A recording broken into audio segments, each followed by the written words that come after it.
Hi, if you're watching this, chances are you chose option 2 for your color module final. So option 2 involves tracing shadows from an object onto a piece of paper. Now, right now it's 5 p.m. and this time of year, that's the perfect time to get sunlight. As you can see behind me, there's a ton of shadows right there. But if you need to, you can also use a bright lamp.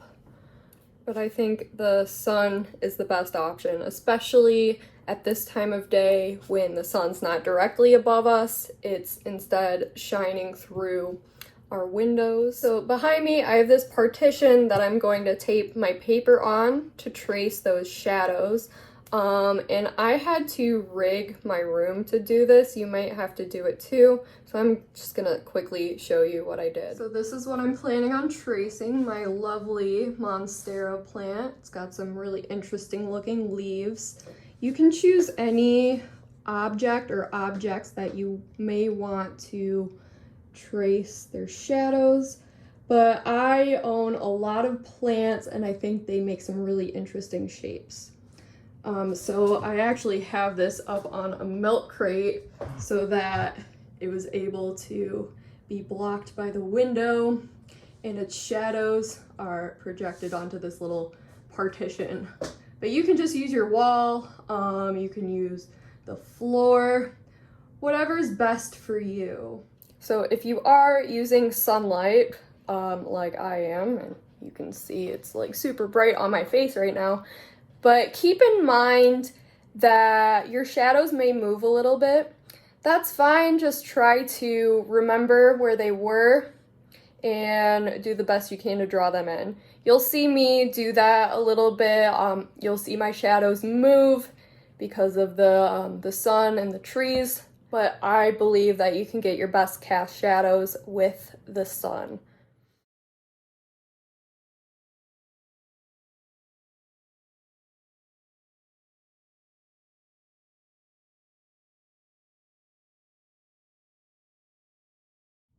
Okay, so now that we have that traced, we're going to add some color. Now, as always, if you have any kind of colorful art material, like colored pencils, or markers, or pens, crayons, you can use those. I'm just going to be using watercolor paints. And then I'm gonna wait for it to dry and go back in and add some details. Okay, so the color scheme I chose for my painting, drawing, whatever you wanna call it, is tetratic. So I'm going to be using red, orange, green, and blue.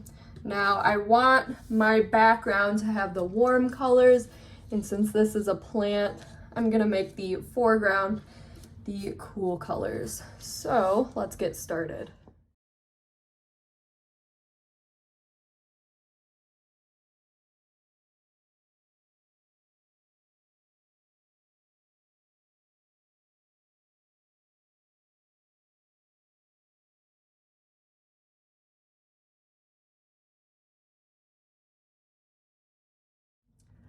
Okay, so now I'm going to wait for this to dry, and then I'm going to come back and add some outlines as well as some little patterns and textures. Okay, so now I'm going to go in with colored pencil, and in these yellow and red areas, I'm gonna add some patterns and textures, and I'm also gonna fill in some gaps and do some outlining. Now, I want you guys to add some patterns. It doesn't have to be the whole thing, but if you want to, instead of just coloring it first, you can just go right in with the patterns. You know, have like a blank white background and then just have these different areas filled in with patterns, much like we did with the Zentangle landscape assignment.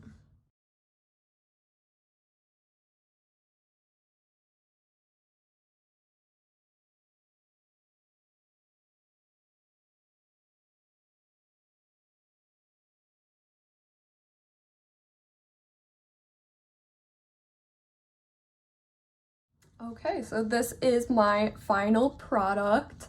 I only added patterns to 4 of these sections that didn't really have a lot going on in them, but this larger section, I mixed blue and green together, so there's a lot to see there, but you guys only have to fill in the areas that don't really have much going on with them.